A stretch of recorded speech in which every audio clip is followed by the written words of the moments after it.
Pronto. Então, pessoal, retomamos a mesma dinâmica, né? Vamos com a nossa obra aqui, além do princípio do prazer. Colegas que queiram perguntar, comentar, algum insight, pontuar, só pede palavra, ergue a mãozinha, abre o microfone e a gente constrói o conhecimento aqui juntos, tá? Quanto à nossa comunidade lá, Psicanálise e Curadoria, bom dia também para o Diego, chegou agora. Eu vou deixar na descrição também, quem quiser entrar no grupo ou enviar para algum colega, vai estar ali e vai ser muito bem-vindo. Quanto mais colegas para nós estudarmos juntos, né, na nossa pegada obsessiva aqui, vai ser bem-vindo. Meu ato falho ia para compulsão, mas tudo bem, vamos lá. Bom dia para Luciana Borges também, que chegou agora. E retomando a leitura então, vamos lá. A página do PDF é a 63, colegas. Certamente, não se pode ignorar a objeção óbvia de que as coisas provavelmente se comportam de tal modo que, além dos impulsos conservadores que obrigam à repetição, também há outros que impelem a novas configurações e ao progresso. Essa objeção também deve ser incluída mais tarde em nossas ponderações. Porém, antes disso, poderá nos seduzir a possibilidade de acompanhar até as últimas consequências a hipótese de que todos os impulsos querem restabelecer coisas anteriores. O resultado disso pode despertar a aparência de algo profundo ou ressoar a misticismo, mas sabemos-nos isentos da censura de termos aspirado a algo do gênero, buscamos os resultados sóbrios da investigação ou da reflexão nela baseada. E nosso desejo não gostaria de lhes conferir outro caráter senão o da certeza. Vamos ver aqui se tem algo interessante. Não deixemos de considerar que o que segue é o desenvolvimento de um raciocínio extremo que mais tarde, quando forem examinados os impulsos sexuais, encontra restrição e retificação. Vamos ler mais um parágrafo e depois vamos comentar algo. Assim, se todos os impulsos orgânicos são conservadores, historicamente adquiridos e orientados para a regressão, para o restabelecimento de coisas anteriores, então devemos colocar os sucessos do desenvolvimento orgânico na conta de influências externas, perturbadoras e desviantes. Desde seu início, o ser vivo elementar não teria querido se modificar. Teria, sob condições imutáveis, repetido sempre o mesmo curso de vida. Mas, em última análise, deve ter sido a história do desenvolvimento de nossa Terra e sua relação com o Sol que deixou sua marca no desenvolvimento nos organismos. Os impulsos orgânicos conservadores acolheram cada uma dessas modificações impostas ao seu curso de vida e as guardaram para fins de repetição, tendo assim de dar a impressão enganosa de forças que aspiram por modificação e progresso, enquanto apenas almejam atingir uma meta antiga por caminhos antigos e novos.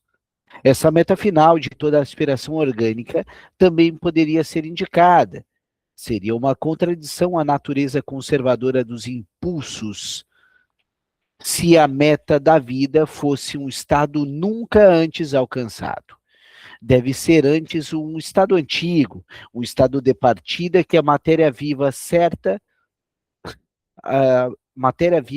vez deixou e ao qual aspira a retornar, passando por todos os desvios do desenvolvimento. Se for lícito aceitar como experiência que não admite exceções o fato de que tudo o que é vivo morre, retorna ao inorgânico. Pessoal, essa palavra é fundamental para a gente guardar nessa obra. Inorgânico. Por razões internas, somente podemos dizer que a meta de toda a vida é a morte, e retrocedendo, que o inanimado estava aí antes de coisas vivas. Augusto, Posso pedir um favor? pode, claro. Lê o próximo, porque ele é muito correlacionado. Ele vai seguir, lógico que a gente tem a grande frase aí no meio, né? Que tudo que é vivo morre, né? Mas lê o próximo, que ele vai fazer uma ligação já direta e a gente explica tudo de uma vez. Se Fechado. Vamos lá então. Em algum momento, por uma ação de forças ainda totalmente inconcebível, as propriedades de que é vivo foram despertadas na matéria inanimada. Talvez tenha sido um processo semelhante quanto ao seu modelo, aquele que outro mais tarde fez surgir a consciência em certa camada da matéria viva. A tensão que surgiu nesse tempo na matéria antes inanimada buscava equilibrar-se. Era o primeiro impulso, o de retornar ao inanimado. Para a substância viva desse tempo, ainda era fácil morrer. Provavelmente havia apenas um curto caminho vital a percorrer, cuja direção era determinada pela estrutura química da jovem vida. Assim pode ser que, por um longo tempo, a substância viva tenha sido recriada repetidas vezes e morrido facilmente, até que as influências externas determinantes se modificaram de tal maneira que obrigaram a substância que ainda sobrevivia a desvios cada vez maiores do caminho vital original e a rodeios cada vez mais complicados até atingir a meta da morte. Esses rodeios até a morte, fielmente mantidos pelos impulsos conservadores, nos calma aí, pessoal, ofereceriam hoje o quadro dos fenômenos da vida. Se nos ativermos à natureza exclusivamente conservadora dos impulsos, não podemos chegar a outras suposições sobre a origem e a meta da vida. Agora sim, Augusto, vamos lá? vamos lá, gente. É, eu acho que a gente chega no momento. O Freud ele é muito ousado em todo esse texto, tá? Mas ele vem construindo algo e eu acho que é interessante, tá? A gente perceber como ele mesmo percebe isso.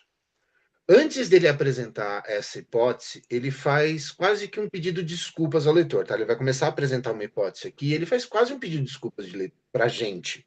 É assim, ele reconhece que aquilo que ele vai dizer pode parecer místico ou excessivamente profundo, quase que filosófico, mas faz questão de afirmar que ele não está procurando produzir uma filosofia da natureza, tá?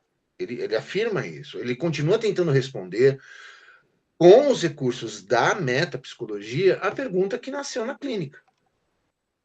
Então, se a gente voltar aqui, eu sempre volto um pouco com Freud, porque ele sempre volta. Eu aprendi isso lendo Freud. Primeiro, ele observou que certas pessoas repetem experiências que lhe causam sofrimento. Ponto. Depois, ele percebeu que os sonhos traumáticos não vão realizar somente desejos. Ponto. Em seguida, ele propôs que o aparelho psíquico precisava ligar as excitações. Lembra que a gente falou de ligação? Precisava ligar a excitação antes mesmo de procurar prazer. Agora ele vai e traz uma nova pergunta. Se essa tendência à repetição não. E se essa tendência, né, que é o que a gente falou na última. Eu ainda estou lembrando o que a gente falou da última leitura. E se essa repetição não pertencer apenas ao psiquismo, mas à própria vida? E aí ele vai e redefine o conceito de pulsão. Vamos recordar, né? E vem lá de Os Instintos e Suas Vicissitudes, lá de 1915, 14, 15. A pulsão, ela é apresentada como um representante psíquico de uma exigência constante do corpo, certo? Ela é uma força que pressiona o aparelho psíquico em busca de satisfação. Mas aqui, em além do princípio do prazer, essa definição ela ganha um novo aspecto, né? O Freud passa a pensar que talvez a característica mais fundamental da pulsão não seja simplesmente buscar satisfação, mas conservar. Aí a gente vai começar a entrar aqui, a gente até agora estava relembrando, conservar um estado anterior. Em outras palavras, toda pulsão teria, em essência, regressiva. Isso inverte a nossa expectativa. A gente está acostumado a pensar que viver significa avançar, desenvolver-se, criar o novo, né? À frente. O Freud propõe quase que o oposto. Talvez a vida conserve sua história e tenda constantemente a retornar às suas formas anteriores. O desenvolvimento não desaparece, tá, gente? Ele deixa de ser explicado pelas pulsões, ele passa a ser atribuído às circunstâncias externas, que obrigam os organismos a encontrar novos caminhos para alcançar uma meta antiga. A imagem que ele utiliza aqui, eu acho muito bonita. É como se a vida fosse obrigada a fazer inúmeros desvios por causa das condições impostas pelo mundo. Cada espécie, cada organismo percorre um caminho próprio, mas esses desvios não alterariam a direção fundamental da viagem, é retornar. Então, a gente chega à frase mais conhecida para essa frase, e provavelmente a mais discutida de Freud, tá, gente? De toda a obra, assim, talvez. A meta de toda a vida é a morte. Eu acho importante a gente tomar cuidado para não entendê-la como uma afirmação existencial, sabe? Ou pessimista. Freud não está dizendo aqui que o ser humano deseja conscientemente morrer, nem fazendo uma reflexão moral sobre a existência. O que ele está propondo é uma hipótese biológica e metapsicológica. E toda pulsão tende a restaurar um estado anterior. E se o estado anterior mais remoto de todo organismo vivo era justamente o estado inorgânico, então, levadas as últimas consequências, toda a vida tenderia ao retorno ao inanimado. Talvez a frase. Aí é uma reformulação minha, tá? Se não fizer sentido, vocês gritam aí. A gente podia reformular talvez essa frase assim: o organismo quer morrer, mas ele quer morrer dentro do seu próprio modo. Os desvios da vida seriam justamente os caminhos particulares pelos quais cada ser retorna ao estado inorgânico. Não é uma atração consciente pela morte, é uma tendência inscrita na própria organização da vida desse ser humano. E isso também ajuda a compreender por que Freud insiste tanto na ideia de conservação. Os impulsos não inventariam novos destinos, eles preservariam uma direção antiga. Eu vou estar repetindo isso para ficar meio claro. Obrigando o organismo a repetir incessantemente, ele usa a palavra repetir não à toa, um percurso que, em última instância, conduz ao ponto de partida. Se a gente. Eu sempre tive a impressão, quando eu leio esse texto, de que a clínica praticamente desaparece no primeiro plano. E o Freud está dialogando muito mais com a biologia e com a filosofia da natureza, né? Com a filosofia da natureza, vamos colocar assim, do que com os sintomas neuróticos. Mas a gente não pode perder de vista que ele só chegou até aqui por causa da clínica. Foi a compulsão, a repetição observada na transferência, nos sonhos traumáticos, né?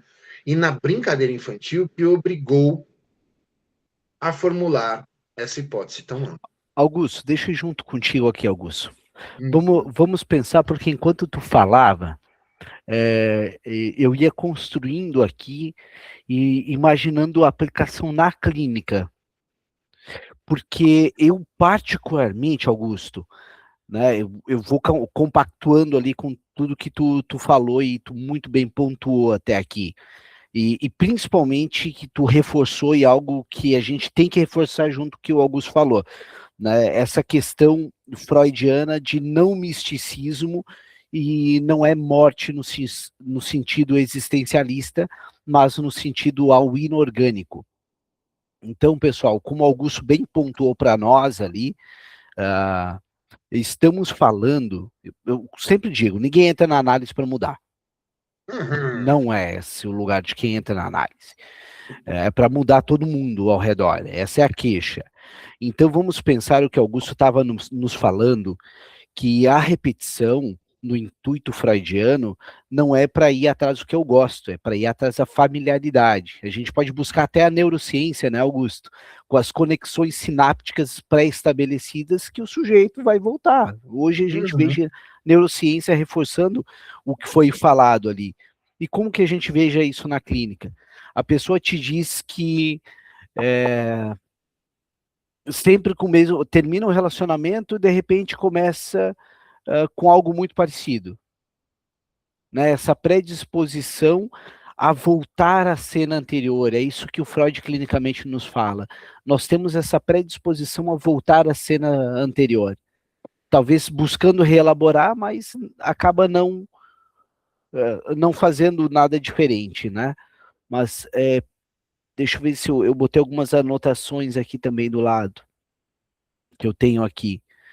Né? Então, a ideia é a gente pensar exatamente isso, que o Augusto estava nos falando, é que a predisposição nossa é voltar à cena anterior. Embora o sujeito, ele não está necessariamente na busca de prazer, prioritariamente ele está atrás da busca de familiaridade. E aí que a gente vai ver na clínica. Né? É quando o sujeito não sabe que sabe.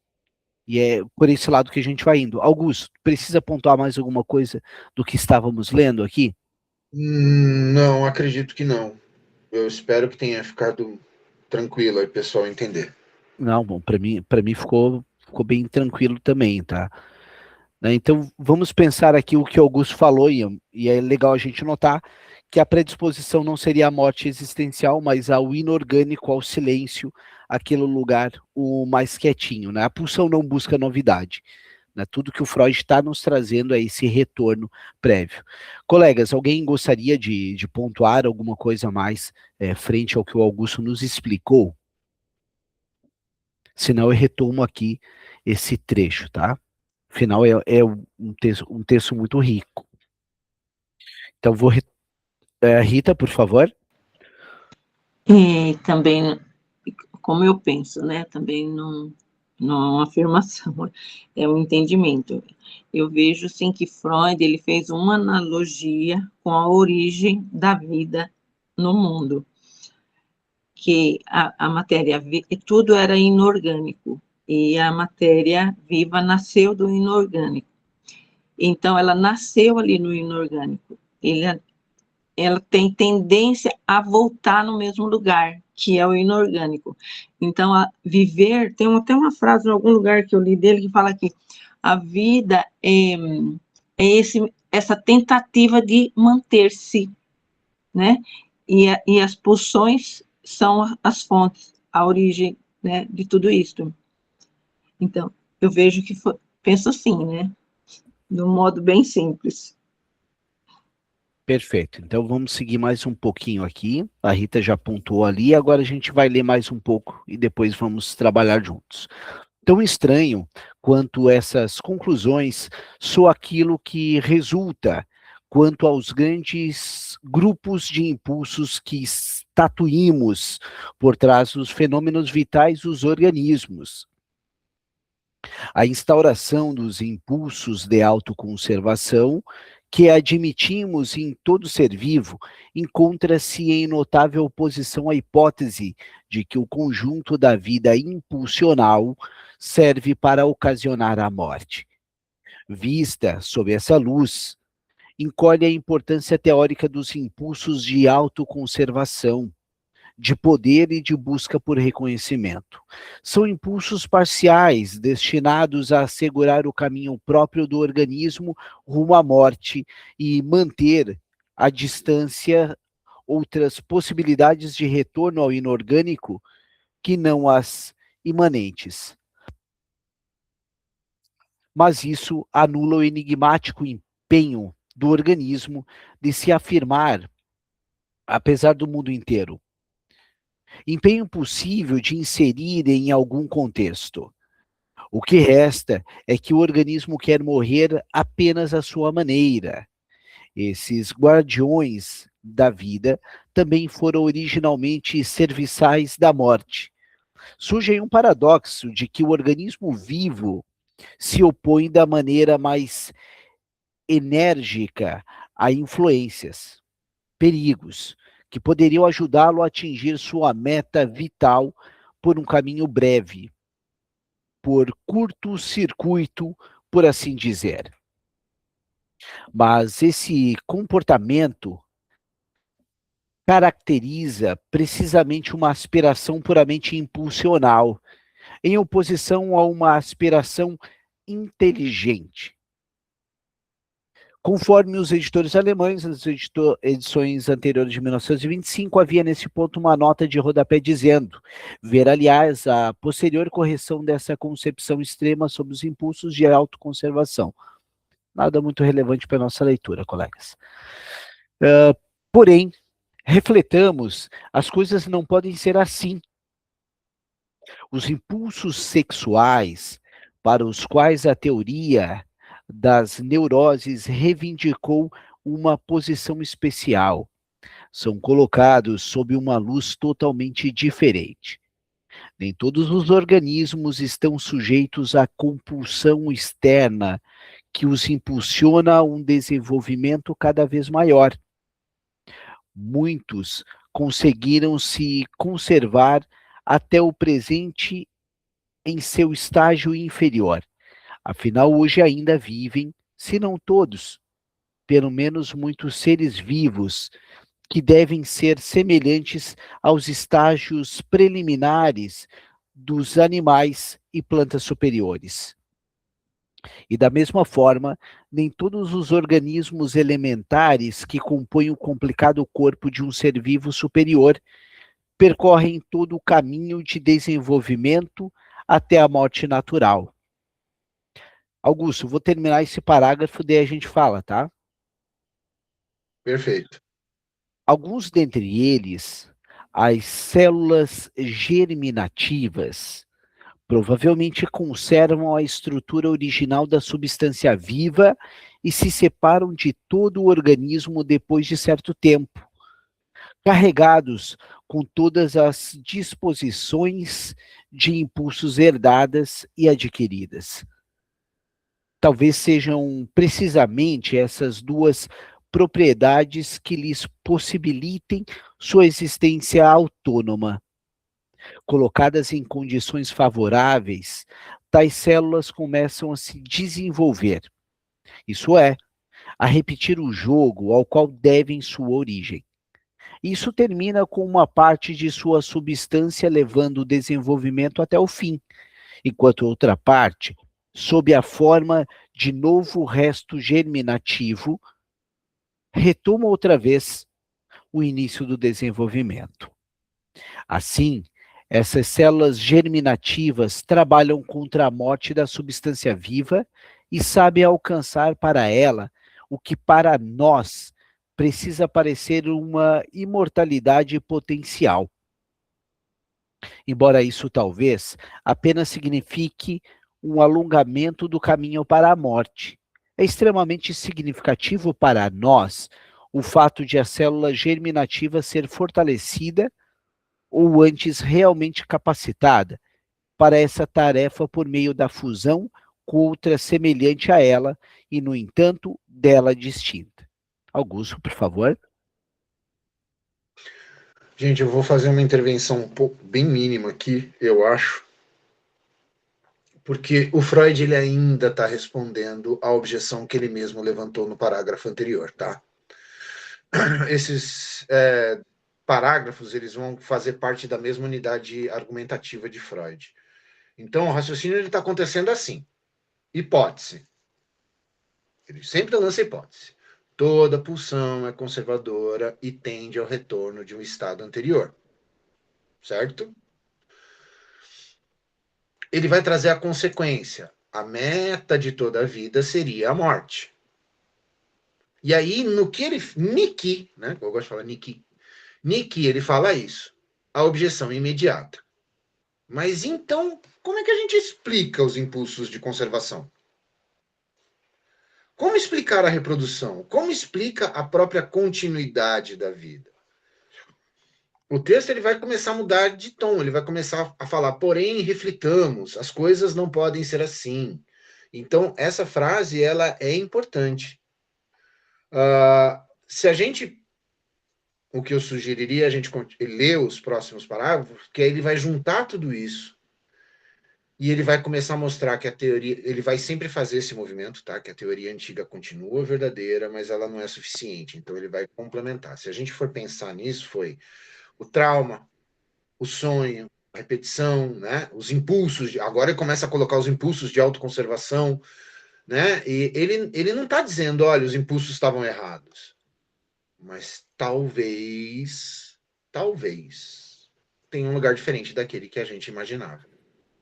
Augusto, eu acho que esse ponto aí que tu trouxe é bem relevante, né? Vamos pensar o seguinte aqui, né?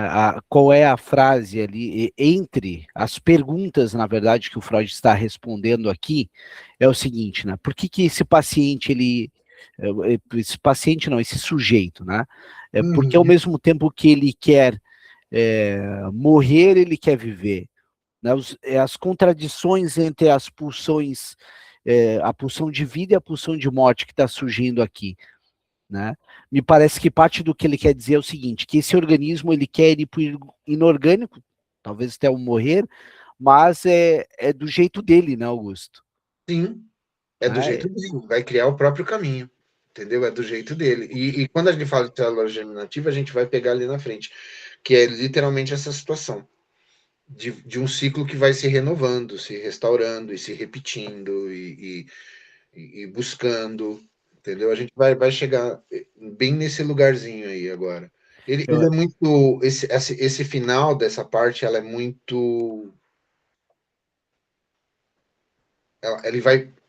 Como é que a gente pode... Ele vai se repetindo, mas ele vai se explicando. Vamos pensar que quando a gente fala aqui de sintoma, é a pessoa que quer sair daquele sintoma, só que a vida dela é organizada em torno deste sintoma, né? Por isso que eu sempre gosto muito daquela ideia, aqui eu vou dar uma fugidinha aqui do texto, para falar um pouquinho de fantasia. Imagina o seguinte, tu vive sob a égide daquela fantasia, tu é organizado em torno daquela fantasia, ou no caso, vamos agora falar do sintoma, né? Tu se organizam em torno do sintoma. Então, às vezes, tu só cortar esse sintoma, o que sobra do sujeito? Ele está organizado em torno daquilo. Por isso que uma análise, sobretudo, é um trabalho de construção. Para onde que esse sujeito vai quando não houver mais aquele ponto ali em questão? Né? Então, não é sair ceifando tudo. Uma análise não é corrigir o sintoma, é principalmente ouvir a mensagem que ele nos traz. E por isso aí a crítica à sociedade paliativa que cala sintomas.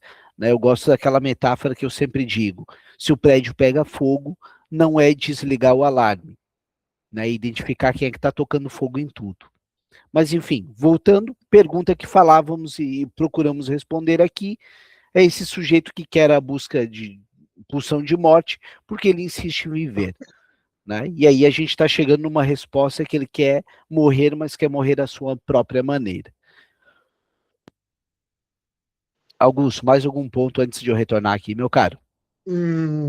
Não, eu acho que é isso, a gente vai chegar bem nesses lugares aqui, só para segurar. Eu parei aqui em distinta, foi isso mesmo, né? Isso. Perfeito.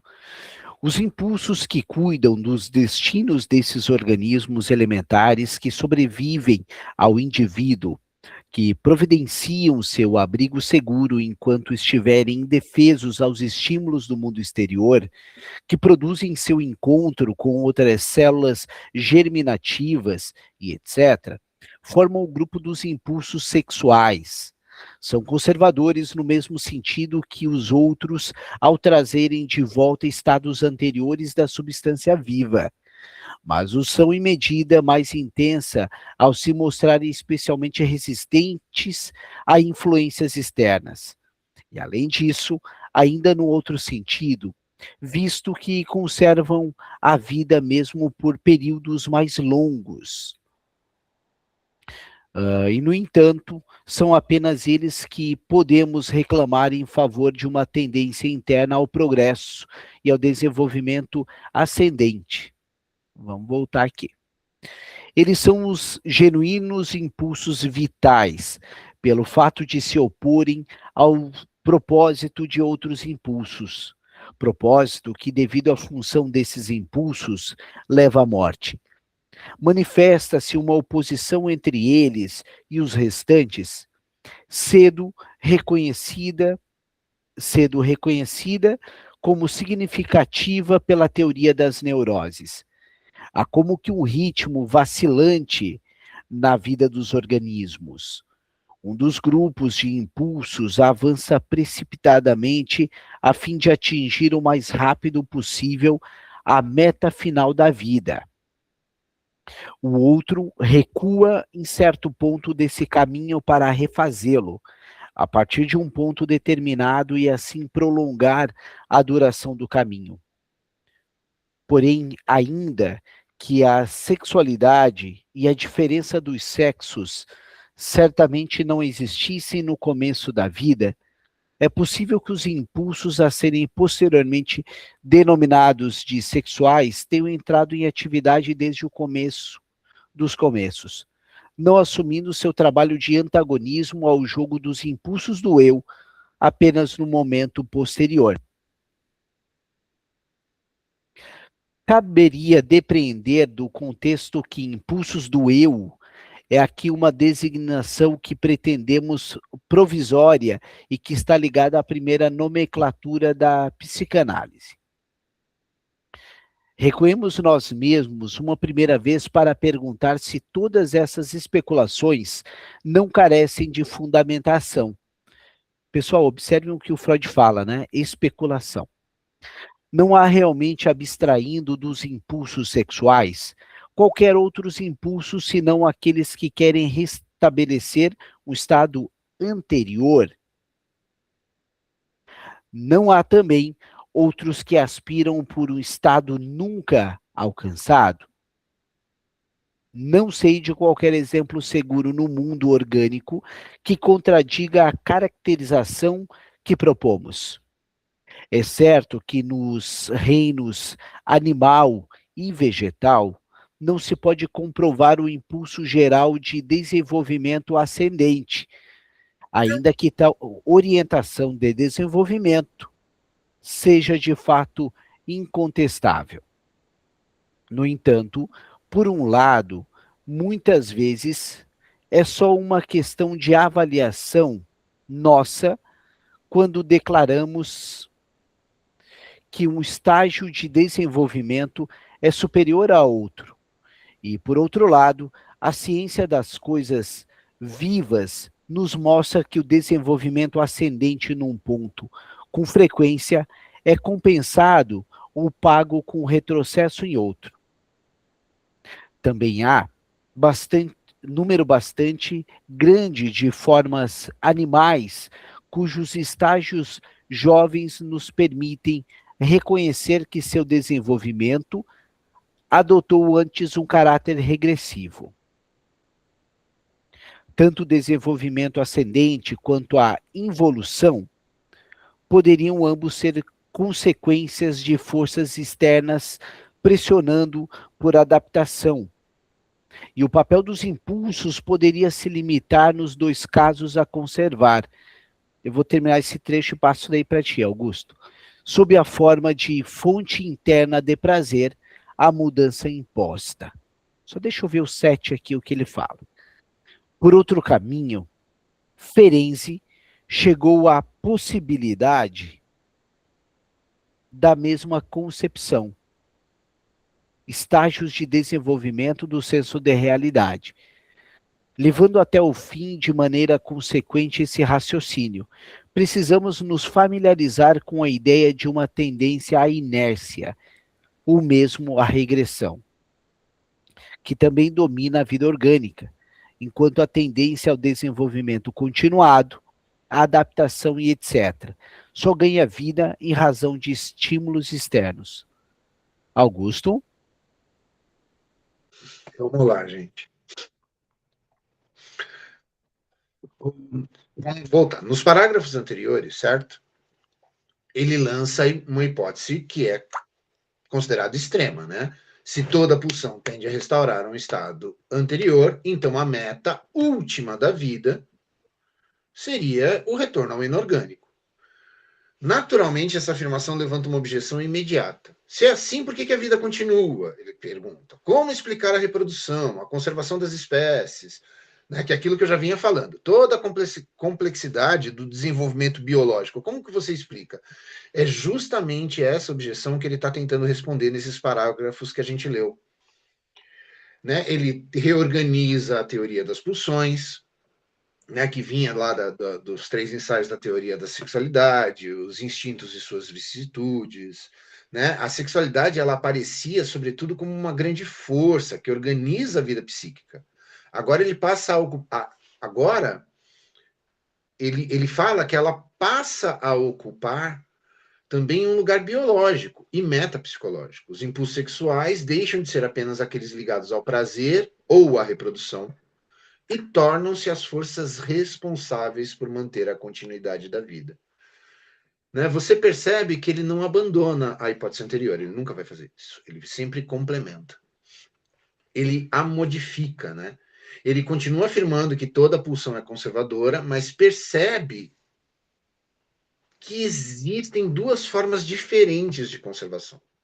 Há impulsos que conservam, conduzindo o organismo ao retorno ao estado anterior, isso é, ao fim. E há impulsos que conservam a própria vida, adiando esse retorno por meio da reprodução. E é por isso que ele fala das células germinativas, tá, gente? A referência às células germinativas merece, eu acho, na minha opinião, ela merece um pequeno esclarecimento aqui. O Freud está recorrendo a conhecimentos biológicos bastante discutidos naquela época, na época de Freud.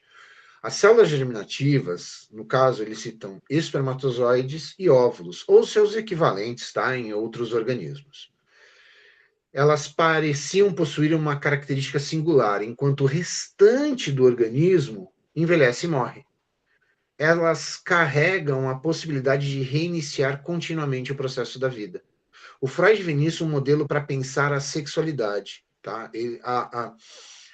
A reprodução não elimina a tendência regressiva. Ela aparece apenas. Não é ela aparece. Eu vou colocar assim: ela apenas interrompe e reinicia o processo. Então, a reprodução não elimina a tendência regressiva. Ela apenas interrompe e reinicia o processo. Tá? Então, eu acho que ele utiliza uma imagem muito bonita quando ele diz, né, que existe um ritmo vacilante da vida. Um grupo de impulsos avança em direção ao término e o outro faz o organismo recuar, reiniciar o caminho e prolongar a sua existência.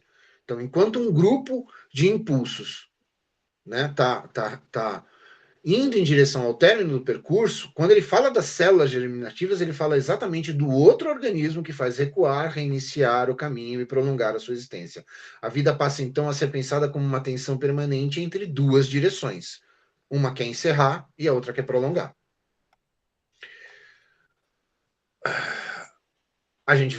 Ele volta a falar das pulsões, da redefinição, né, com o representante psíquico, e no final do trecho, depois, quando ele está construindo toda a hipótese, ele faz exatamente o que eu acho que um bom pesquisador faz. Ele volta atrás e ele pergunta se ele não está exagerando.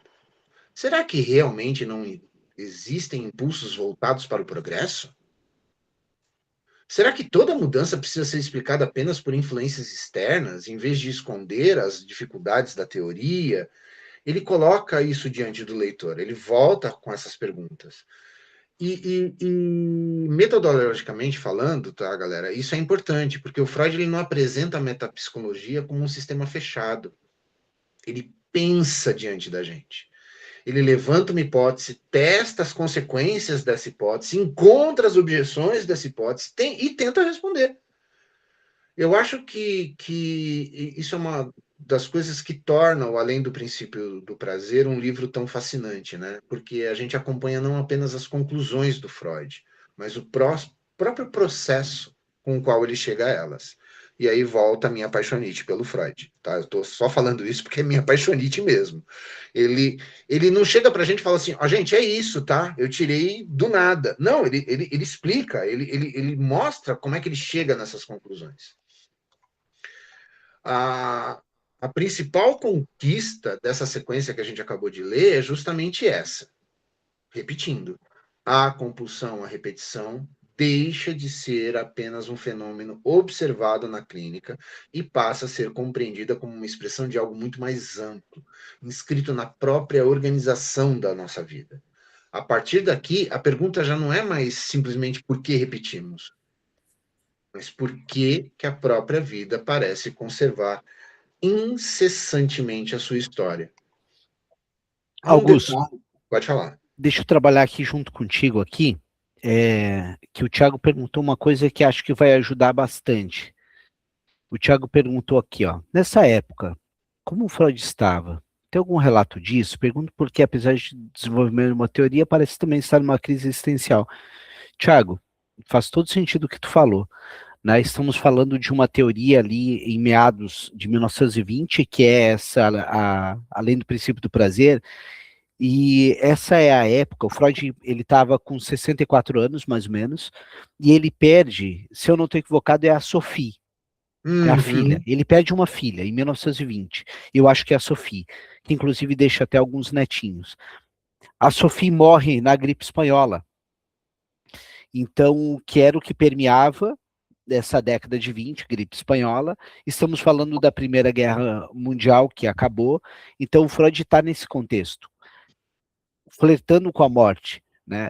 A perda da filha dele, a Primeira Guerra Mundial, então ele começa a rever, acho que é pulsões do eu e as pulsões sexuais, e ele vai daí para esse contexto de Eros, que é a pulsão de vida, que tem uma correlação muito próxima com a questão sexual, né, da vida, de se perpetuar, e do outro lado a pulsão de morte, que é a tendência inorgânico.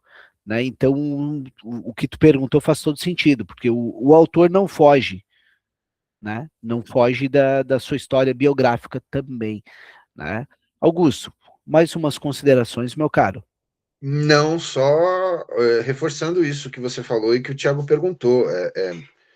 Voltando à minha paixonite, entendeu? Ele não foge, não só não foge, como enfrenta, como demonstra, como esclarece. Ele não esconde em nenhum momento essas situações que estão acontecendo. E ele traz isso nas questões dele, nas formulações dele. E isso, sinceramente falando, é muito bonito de se ver. Minha Perfeito. paixonite de volta. Em 1920, pessoal, Freud ele já era conhecido, tá? Ele já era mundialmente o cara, não era uma novidade. Né? Então, 3 pontos aqui para elencar e contribuir com as pontuais considerações do Augusto, né? Então, primeiro, o que a gente está vendo e viu até aqui, impulsos sexuais preservam a vida, né? Então os impulsos sexuais não servem apenas para a reprodução, eles mantêm a vida e garantem sua continuidade, por isso Freud chama de impulsos de vida, ou seja, Eros, né? Mitologia grega. Um segundo ponto, vamos resumir em 3 pontos aqui, a vida é um conflito entre duas forças, isso que a gente viu até agora. Pulsão de morte, muito influenciada pela Sabina Spielheim, diga-se de passagem esse conceito. Nunca podemos esquecer dela. Exato. O Jung também não esqueceu durante um bom tempo, diga-se de passagem. Entendedores entenderão, isso é fofoca. A pulsão de morte tende ao retorno e ao fim. Eros faz o contrário, liga, constrói e prolonga a existência. A vida acontece no equilíbrio das duas tendências. Por fim, Freud questiona a ideia do progresso natural, então ele pergunta se existe uma pulsão voltada para o novo. A resposta é que não encontra evidências disso. O desenvolvimento ocorre mais pela adaptação às condições da vida do que por uma pulsão que busque progresso, né? Tendência ao inorgânico. Colegas, eu abro a palavra aqui. Vamos ficar nesse trecho, porque não vai ter tempo para nós aprofundarmos como o texto merece. O que é uma pena. O que é uma pena, porque aqui tem muita coisa bem... Não, eu vou dar um corridão aqui, Augusto. O que tu acha? Ou tu acha que fica meio apertado? Segura, depois a gente volta, a gente faz uma sessão Remember e segue, porque esse final vai. A galera que está acompanhando a leitura de sexta-feira já vai surtar com uma palavrinha que parece logo de cara aí. Sim, vamos cair no Nietzsche. Aí vai ter toda. Pelo menos eu espero que aconteça. Não, se não acontecer, a gente induz, Augusto. Colegas, quero aproveitar também e convidar a todos, né? Tá Hoje pode falar, Augusto? Não, tá gravando ainda. Tá gravando, vou deixar gravando aí para quem assistir depois. Convido para quem está no curso do Inconsciente. Hoje à noite a gente vai ter 2 autores que eu particularmente gosto muito. O Ronald Fernberg e o Eric Berne. Sobretudo, o Eric Berne é maravilhoso quando ele fala de estados do ego. Parents, né, os pais, adulto e criança, que todos nós temos. É uma releitura do id, ego, superego. Os colegas que não estão no curso do Inconsciente podem me procurar no privado, caso queiram fazer parte. Eu vou desligar a gravação para a gente fofocar, Augusto. E daí, quem está ao vivo, a gente pode conversar.